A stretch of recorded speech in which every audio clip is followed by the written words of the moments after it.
Hello friends, welcome to our YouTube channel. In this video I will be start talking about the recording. So what if your smartphone keep recording your entire call automatically? You if you are on the call, if you are on the meeting, and every call will be recorded on your phone in your file manager. How you, if you just remove it, every time again and again it will start recording and it will be saved. How you can fix this problem? So friends, here you have to go to your phone call application. So it's, this problem can be solved on the settings also. So you have to click on the settings. Here you have to scroll down. Here it is call recording.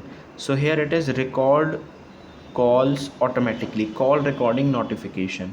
So you have to turn off this records call automatically. All number, selected number, if you have selected any, you have to turn off this.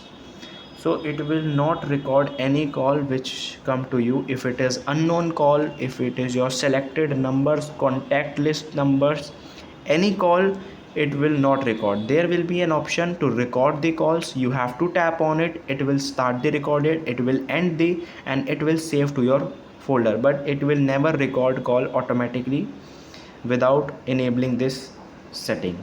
I hope you like this video. Thanks for watching.